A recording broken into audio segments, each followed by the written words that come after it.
Hello दोस्तों, welcome back to the daily dose box. दोस्तों, अगर आप 12वीं के बाद किसी केंद्रीय विश्वविद्यालय यानी कि सेंट्रल यूनिवर्सिटी में एडमिशन लेने का मन बना रहे हैं तो इस बार आपके 12वीं के अंक किसी काम में आने वाले नहीं हैं। दोस्तों, जानते हैं पूरी खबर। इस वीडियो में पूरी खबर को हम कवर करेंगे और ये खबर सीधे तौर पर जुड़ी हुई है आपसे, जो भी 12वीं करके जो है ना केंद्रीय विश्वविद्यालय में एडमिशन लेने का सपना देखते हैं। एक खबर जुड़ी हुई है सीधे तौर पे उनसे, तो बने रहिएगा मेरे साथ इस वीडियो में एंड तक। और भाई, चैनल पे नए हैं तो फटाफट से सब्सक्राइब कर लीजिए, क्योंकि आपके लिए हमेशा ऐसे ही टॉपिक पर वीडियोस लेके आता रहता हूं। तो चलिए वीडियो शुरू करते हैं।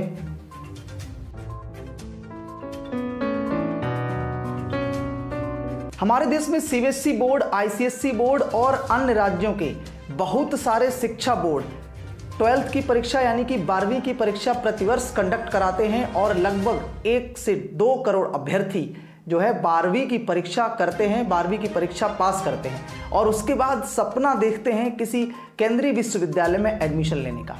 दोस्तों, इस फैसले की ज़रूरत क्या पड़ी कि आपके जो अंक हैं 12वीं के, वो केंद्रीय विश्वविद्यालय के एडमिशन के समय काम में आने वाले नहीं है, यानी कि आपकी जो 12वीं की मार्कशीट है वो किसी काम में नहीं आएगी। और दोस्तों, जो केंद्रीय विश्वविद्यालय यानी कि यूजीसी है, यूनिवर्सिटी ग्रांट कमीशन है, इसने वहाँ पर मार्कशीट के आधार पर, अंकों के आधार पर एडमिशन को दरकिनार करते हुए एक प्रवेश परीक्षा लेने का ऐलान कर दिया है। दोस्तों, प्रवेश परीक्षा की आवश्यकता क्यों पड़ी, इस बात पर हम पूरी नज़र डालेंगे।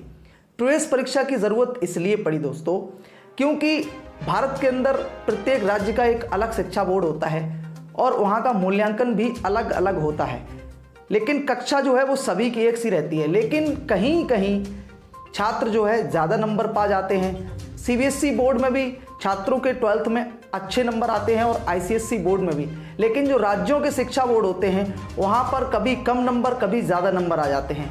तो ऐसे में जब बच्चा केंद्रीय विश्वविद्यालय में एडमिशन लेता है 12वीं के बाद, तो जिन बच्चों के अच्छे नंबर होते हैं, जिन बच्चों के अंक ज़्यादा होते हैं, उनको जो है एडमिशन मिल जाता है। और कहीं हो सकता है कि कोई होशियार बच्चा हो लेकिन उसके नंबर ना अच्छे आए हों और वो यूनिवर्सिटीज़ में, केंद्रीय विश्वविद्यालय में एडमिशन लेना चाहता हो लेकिन वो ले नहीं पाता है। तो इसी वजह से कम नंबर वाला जो है रह जाता है और ज़्यादा नंबर वाले एडमिशन पा जाते हैं।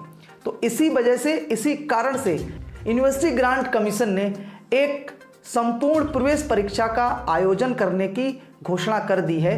वहाँ पर जो भी केंद्रीय विश्वविद्यालय में, केंद्रीय विश्वविद्यालय जो केंद्र सरकार से संबद्ध होते हैं, केंद्र सरकार उनको ग्रांट देती है, उन्हें हम केंद्रीय विश्वविद्यालय कहते हैं। और केंद्रीय विश्वविद्यालय में एडमिशन जो होंगे वो अब 12वीं में प्राप्त किए गए अंकों के आधार पर नहीं होंगे, वो होंगे आपके कॉमन टेस्ट के आधार पर। आपको एक सामान्य प्रवेश परीक्षा देनी होगी, उसके बाद जो उस परीक्षा में मेरिट में, जो उस परीक्षा की मेरिट में अपना स्थान बनाएगा, उसको जो है ना यूनिवर्सिटीज़ में एडमिशन मिलेगा जो केंद्र से संबंधित होती हैं।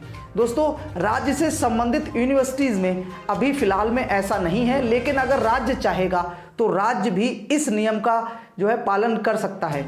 दोस्तों, आपको अब केंद्रीय विश्वविद्यालय में एडमिशन लेने के लिए एक प्रवेश परीक्षा की तैयारी करनी होगी और मेरे हिसाब से ये चीज़ बिल्कुल सही है, क्योंकि हर छात्र को जो है ना अपनी प्रतिभा दिखाने का एक बेहतर अवसर मिलना चाहिए। और ऐसी यूनिवर्सिटीज़ में जहां पर एडमिशन की होड़ होती है वहां पर एक प्रवेश परीक्षा जरूर होनी चाहिए। दोस्तों, तो 12वीं के अंक जो हैं अब आपके किसी काम में आने वाले नहीं हैं अगर आप किसी केंद्रीय विश्वविद्यालय में एडमिशन लेना चाहते हैं तो। वीडियो कैसा लगा, जानकारी कैसी लगी, लाइक कर दीजिएगा। अगर आपको अच्छी लगी तो भाई चैनल को फटाफट से सब्सक्राइब कर लीजिएगा, क्योंकि हमेशा मैं ऐसे ही महत्वपूर्ण मुद्दों पर आपके लिए वीडियोस लेके आता रहता हूं। तो चलिए मिलते हैं फिर से किसी नए वीडियो में किसी नई जानकारी के साथ। तब तक के लिए ख्याल रखिएगा अपना। जय हिंद।